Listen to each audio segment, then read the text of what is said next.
Ladies and gentlemen, boys and girls, children of all ages, welcome to Pitch Talk. We are fans of football dropping vlogs, blogs, videos and podcasts on the beautiful game. Check out our videos on YouTube and Instagram's IGTV, including special feature segments, vlogs such as 5 Minutes with the G, the Straight Shootin View, Coaching with JBK, audio on Apple Podcasts, Google Podcasts, Podomatic, Spotify, Mixcloud and other podcast platforms. Join the Pitch Talk revolution on Twitter, Instagram, Facebook and our official website www.pitch-talk.com. The pitch is where we eat, the pitch is where we sleep, and the pitch is where we talk. I can see you now. I can see you now and then. I can see you now. Welcome to the Straight Shootin View.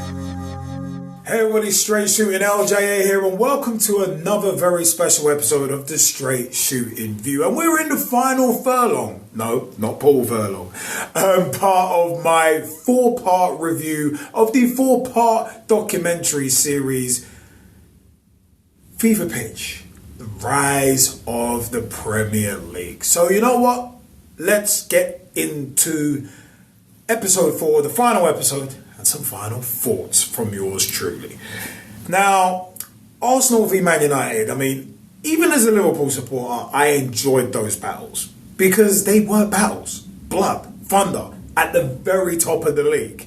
As opposed to the cagey, sterile encounters you got during and, to an extent, after the Jose Mourinho period when he entered the Premier League. Because, you know, one of them was where neither team wants to lose, but neither team can afford to lose either. And you can't afford to lose ground on your title rivals. But anyway, the second Premier League TV deal being worth $600 million in 1996, which was actually double on the previous one, was actually intriguing to me. Because £3 million per match that it broke down to, I mean, that was astronomical money at that time, let alone even now. That's pricey for some games. But it showed how quickly the Premier League became serious business, serious money, and how important and effective the marketing machine behind it was and still is to this day in 2021. I mean, the change in Arsenal at the time was actually a bold move from Monaco to Grand Passé. I mean, Wenger wasn't unknown. He really was in this country because the internet, you've got to remember, in 96 it barely permeated the country. So information wasn't as readily and freely available and easily available as it is now.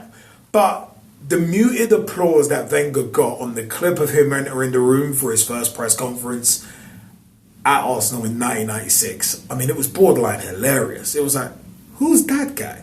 I mean, especially considering how we know it played out in 2021. But Ray Parlour saying that a British manager was expected, to me that was interesting because that was still the culture at the time.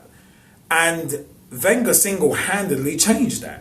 And I'm talking like a complete 360-degree change, considering how intelligent he is with a degree in economics, speaking 5 languages, understanding nutrition, and all that. And him being able to get rid of the drinking culture at Arsenal and get involved in the upper echelon decisions at the club. I mean, due to his economics degree, obviously that helped, but that helped revolutionise Arsenal. And it also helped influence the rest of the league as well. I mean, we still see the effects of that today with managers trying to get involved with boardroom decisions. And a lot of the other sides in the league tried to copy it. I mean, my boys Liverpool with Gerard Houllier, well, Evans and Houllier at first, trying to ease out the drinking culture and the boot room boys culture as it was, instead of doing what Arsenal did and just destroying that old school mentality, which, hey, we all know how it panned out. But you know what? Ferguson coming out swinging against Wenger was actually quite funny because to me it was leadership by example. And in terms of being a fighter, you wouldn't want a shrinking violet as a manager. And Henry Winter talking about using the media, Ferguson definitely did that. He deflected, and in later years we saw Jose Mourinho come in again and do the same thing. But you could see that Ferguson was pissed with Wenger because Wenger was a legitimate threat. This wasn't no flash in the pan like Blackburn. And Wenger was changing the game in this country right in front of Fergie's eyes. And Fergie didn't want to be second best. Let's get that right. And the 3-2 match in 97, it sparked that rivalry, which was tremendous to see. Not just the blood and thunder, but the skill level. The demise of Blackburn, that was something I'm actually glad they touched on in this episode a bit more, because as quickly as Blackburn Rovers got to the top with Walker's money, they fell off, and they fell far because they couldn't sustain the spending needed to keep up, which, as we've seen in recent years with Chelsea and Manchester City, you have to be consistent in that way. You have to consistently outspend everybody else to surpass and even just to keep up with the bigger sides, especially the established businesses like Man United, Liverpool, among others. But Wenger and Eriksson mocking Blackburn, I mean, that was a slap in the face for a club. And you could already say that, that was the nail in the coffin for them, because that is humiliating. To announce a manager and have him not even turn up to his own unveiling, that's just, oh God. That's rubbing salt in the wounds, kicking a man when he's down, whatever analogy you want to use. But coming back to Arsenal, Gary Neville saying that the 98 Arsenal squad was the best he ever faced, I actually thought was a bit odd. I mean, you got to remember, he was part of that Man United squad that faced the Invincibles. But, hey, football is subjective. Very much is. I support Liverpool. I do understand where he was coming from, though, where he was talking about the balance in the squad with the continental flair going forward and the English steel at the back. I mean, that squad was tremendous. But Man United were definitely, and it pains me to admit it, they were light years ahead of everybody with merch and all that. And it very much reminded me of the WWF, the World Wrestling Federation, in comparison to WCW, World Championship Wrestling, where branding and marketing and licensing at the WWF was a well-oiled machine. And with loads of revenue streams, toys, everything.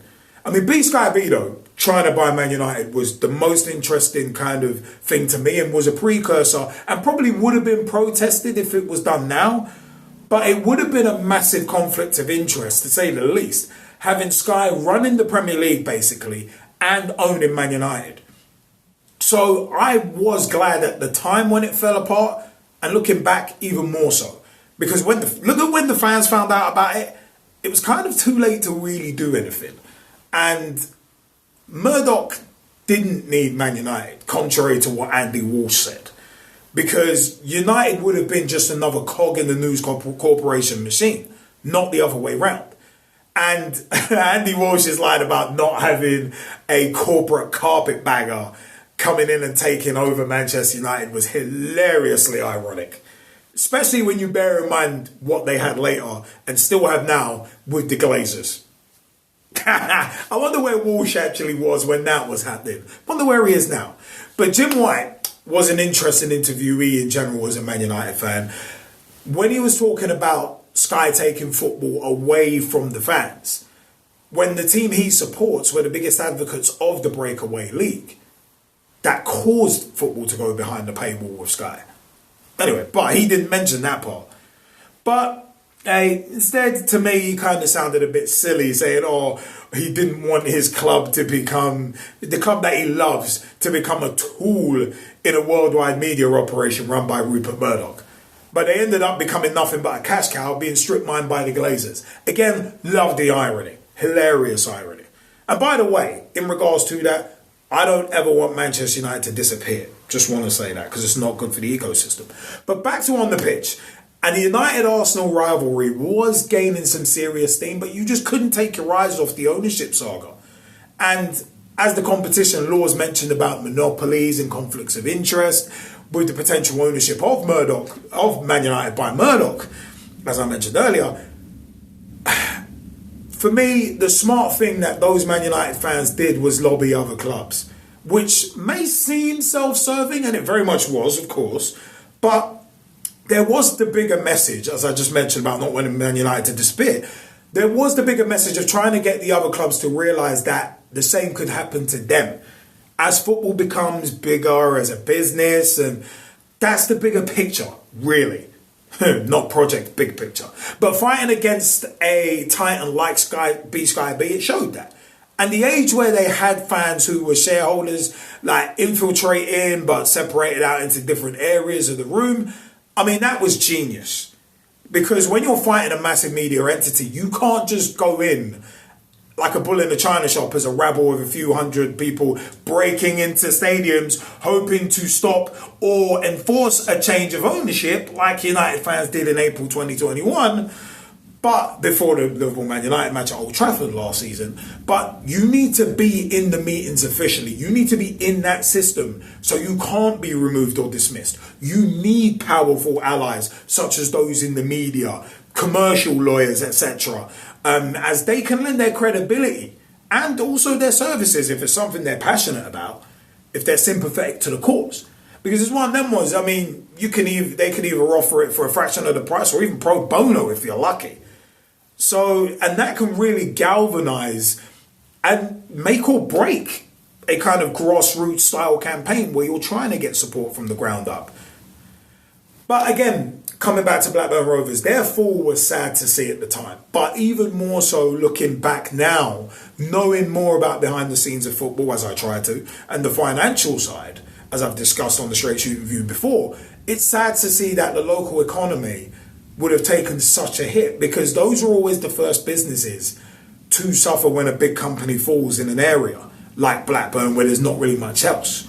I mean, Jim White, again, he was hilarious though with another line that wasn't properly qualified when he said that Rupert Murdoch is the last person on earth you'd want to take over Man United, which did make me laugh out loud, because I was like, you're saying that in 2021 under what? 15 years of Glazer ownership? Yeah, okay. I think he actually needed to say at the time Murdoch would be the last person. Because, yeah, I mean, the Glazers and, well, at least Murdoch would have actually bought Man United outright and not have to take half of everything they make from the New York Stock Exchange flotation. But I guess some people will always perpetuate the narrative they believe in. But, hell, that bit, as said, like, the bit after was hilarious as well, when they talked about the supporters winning. Because to me, the deal wasn't stopped by the supporters. In my view, the deal was stopped, and it was pretty obvious to see the conflict of interest of those running the league, like AKA Sky, owning a club. I mean, considering it was a Labour government at the time as well, and what the Labour Party was supposed to stand for, they couldn't let that takeover happen. And you'd have had to be, in my view, a moron to not see that the standard of football would have dropped if Sky owned Man United, because they'd have all the resources. I mean, kind of like La Liga with Real Madrid and Barcelona. Look how their TV deal is structured, and then you look at the quality of their league in comparison to the Premier League. Who says politics and football don't mix, eh? They shouldn't, but they do. Anyway, you know what? Murdoch for me won in the end. And especially considering how big a player Sky became and still is. I mean, look at how matches are scheduled and moved for TV, how much the rights go for, $5+ billion every 3 seasons. So Sky didn't lose out too badly from that deal. I mean, Mark Booth on the documentary made me chuckle about not following Man United much after the takeover fell through and becoming more of a Chelsea fan. I mean, talk about the vultures circling. I mean, considering Chelsea, a few years later, 4 years later actually, were in major financial trouble under Master Ken Bates, and sold to Roman Abramovich for £1, but Abramovich had to take on all the debts, so that was interesting. But it was interesting to see, though, that the more success you have, the more vulnerable you are to a takeover. Because that success, well, again, it's another precursor. It really, really is. But thoughts in general about the series, one thing that was a bit annoying about the series is that it's so heavily focused on Manchester United. And there are so many other stories to tell about the Premier League over the years. I mean, you've got relegation battles, transfer records being smashed, and it wasn't always Man United doing that. The evolution of the game deserves more than just one episode at the end. I mean, that could easily have been a 10-part series, Fever Pitch, and at an hour each, easily.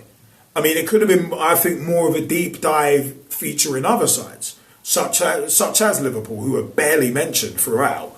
And it's like, it wasn't just Man United who were successful during the Premier League era. I mean, yeah, they were the most successful, but they weren't the only ones.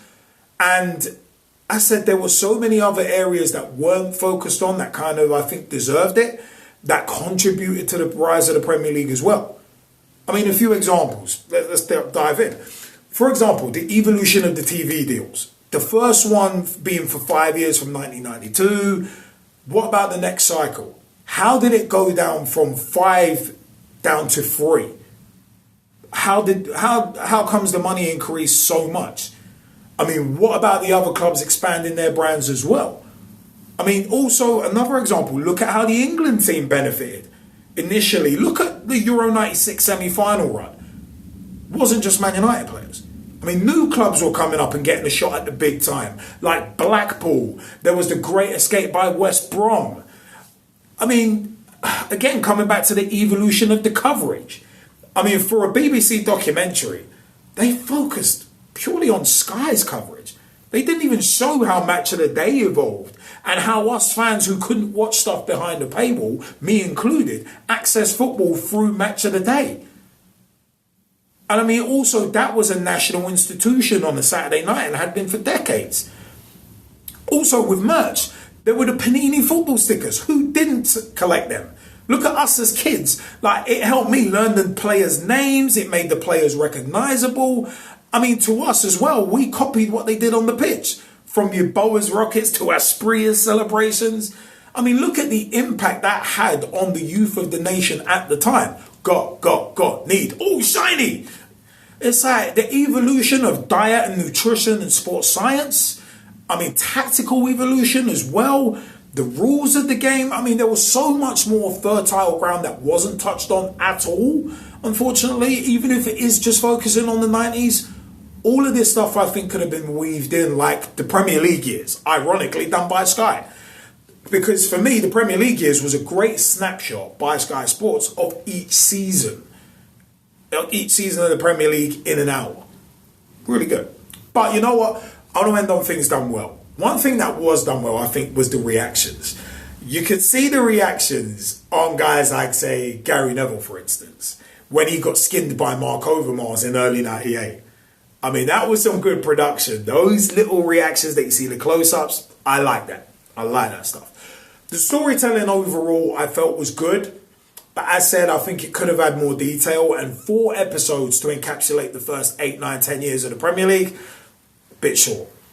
I mean, the expansion of the brand of the Premier League could easily be a series unto itself. Just that subject alone. I mean, as I said, there's so many strands, such as sponsorship, TV rights. I mean, you look at when ITV/ITV Digital got the Premier League TV rights and how that affected the Championship. So, I mean, Setanta coming into the picture briefly. The attempts at establishing a pay-per-view model. Remember Prem Plus? That Sky Sports did? I mean, even mentioning Project Big Picture and the irony of a breakaway European Super League, etc. And for someone like me, it was sad to see that it was only briefly mentioned in a couple of minutes right at the end of the 4th episode. But you know what, yeah?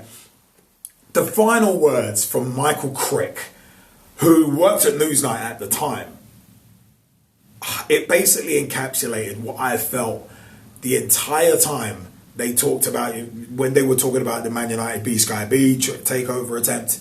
The 90s were a naive and innocent period, and BSkyB was a temporary success 20 years ago compared to what we've got today. The success against BSkyB that Man United had. I mean, even though it's the rise of the Premier League, and some may say it's just about the initial years, there was so much more than just the top sides. And there is so much more than just the top few sides that make the Premier League amazing and makes it stand out more than any other league in the world. And just like pro wrestling, it's not just about the main event. It's not just about those top few guys. The undercard, the mid-card, that's important as well, because it all adds to the overall tapestry of the league and the diversity of the league. So, they touched on a lot, but I think they could have touched on a hell of a lot more. But I said, overall, the stories that they did tell, I did enjoy. But you know what? That's been my 4-part review of each of the 4 episodes of Fever Pitch, the rise of the Premier League, the BBC documentary. What did you think of it? What did you think of Fever Pitch as a documentary series? What did you think about each episode? Comment section is below. Please let me know your thoughts. Remember, www.pitch-talk.com is our official website. Let us know your views. Have a look on the website. Find out more about myself, Straight Shootin LJA, the G-Man, JBK, Nathan Arsenal as well. Remember the other vlogs and podcasts, Coaching with JBK, 5 Minutes with the G, our special feature segments. They are on our website as podcasts. Go to www.pitch-talk.com and visit the podcast page for those links. Also on our vlogs and videos page as well. You can find all of that stuff as videos on youtube.com/pitch talk. You can find all our videos as well. It's one of them ones, man. Have a check of us on YouTube. Also, in terms of podcasts, at Get Verbal on Twitter. Give them a tweet, give them a shout, and let them know that we sent you along. We are verbal ambassadors and proud of it. Also, you can catch our podcast on Apple Podcasts, Podomatic, Podbean, Spotify, Google Podcasts. Wherever you find your podcast, check out Pitch Talk, the Pitch Talk podcast. Put that in your search engine and have a listen. Like, subscribe, drop us a line. Yeah, man, spread the word. It's there to be spread. Oh, my. You can find us on social media at Pitch Talk on Twitter. Tweet with us, follow us, see what we are up to. Facebook.com/Pitch Talk. Become a fan, become a friend, become a member of the group. Join the footballing revolution we are working so hard to create.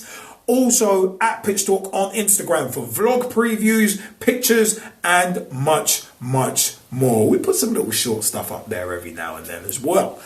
But yeah, man, it is on them ones. Facebook, Twitter, Instagram. So many places to find us and connect with us as well.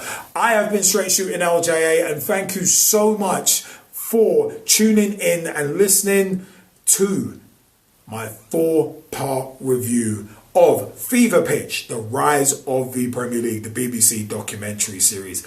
I've enjoyed reviewing it. Hopefully you've enjoyed listening and watching as well. I will see you next time on the Straight Shootin View. Take it easy, peeps. Join the Pitch Talk revolution. Check out the official Pitch Talk website. www.pitch-talk.com